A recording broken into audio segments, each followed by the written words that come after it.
Hey guys, how you doing? You hungry? Good, good.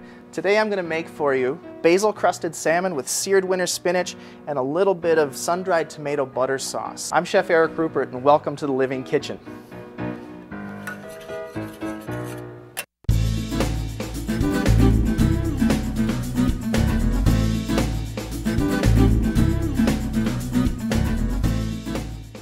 Alright, well, let's get started, okay? When you're storing your fish, any seafood, you want to keep it cold, you want to keep it warm, you want to keep it cold, right?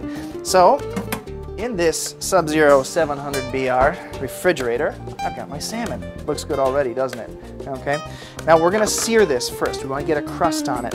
I need a really hot pan, and I've got a nice big skillet here over a Wolf gas cooktop. And to that pan, I'm going to add a little grapeseed oil. Why grapeseed oil? You ever use it? I like it because it's got a very high burning temperature and it doesn't taste like much, so it's not going to impart a lot of flavor to the fish. Now I'm going to salt my fish with a little sea salt. Came from the sea, makes a little sense. And some fresh cracked pepper. Don't use that pre-ground stuff, please. Doesn't taste like much. Now you see how I've got some smoke coming out of that pan?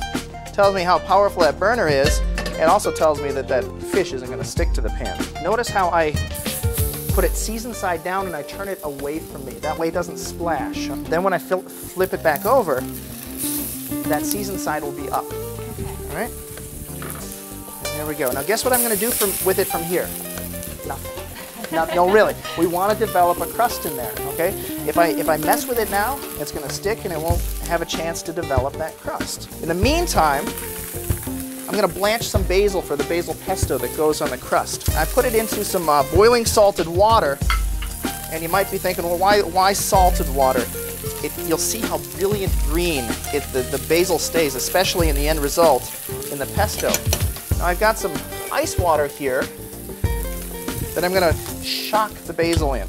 Okay, that means to stop the cooking, and you can see it didn't take all that long to wilt down that basil. I don't want to cook the flavor out of it, I just want to set the color.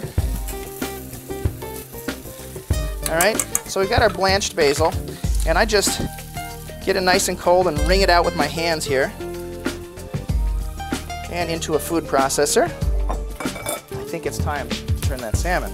Now, guess how you can tell if it's time to turn it? How? You look. It's real simple. I'll just lift it up.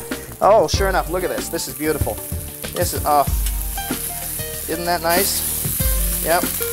And notice how it's not sticking? Oh, you know that's going to be great. Let's get back to our pesto. I've got our blanched basil in there. I squeezed all the water out of it. I've got some Reggiano Parmesan cheese and some extra virgin olive oil. Okay. And clearly I'm measuring everything, right? Okay. And some lemon juice and some lemon zest. And that'll go real nice with the fish. I think you can probably figure that one out. And a little bit of salt and fresh pepper. I love this stuff.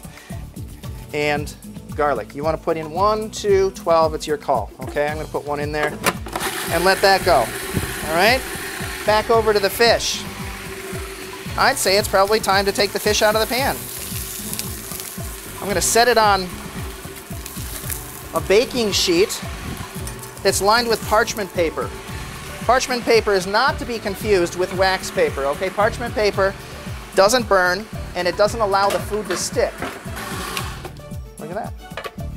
Remember I told you it was going to be brilliant green? Isn't that beautiful? All right. Now you can put a little bit on, but you know me well enough to know I'm going to put a lot on for you. And you know, you just know that's going to be great. Well, from here, we're demonstrating a classic technique that cooks all over the place use, and that's to go from a cooktop, a cooking surface, into the oven, okay, to finish it off in the oven. Now I've got the Wolf electric wall oven here set in the convection mode at 425 degrees. Now to go with our salmon, we want to sear some spinach. Very hot pan. And you see how it smokes like that? That's okay. It smells fabulous. And to that, I'm going to add some fresh grated nutmeg. It smells kind of nutty. Now, here's our spinach. And you're thinking, there's no way he's ever going to get all of that in the pan. Just keep moving it around, and it wilts down real fast.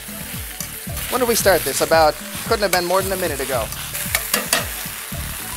Beautiful, beautiful. Into the strainer. And you won't see a lot of liquid come out of there. You'll see a little bit of liquid come out of there. We got some nice warm plates. You just want to have warm plates, of course. There we have it. I'm going to put a little bit of this sun-dried tomato butter sauce. Not a lot. It also gives it a nice color on the plate. And let's check on the salmon. Oh, see, I can see it. You can see it.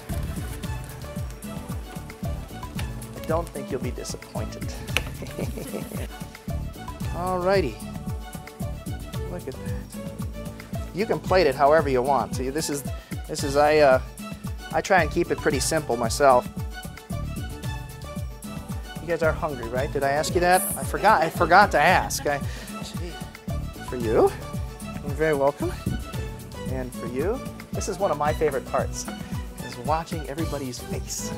Oh, see, that's a happy face. That's good. That's good. Oh, good. I'm glad you enjoyed it.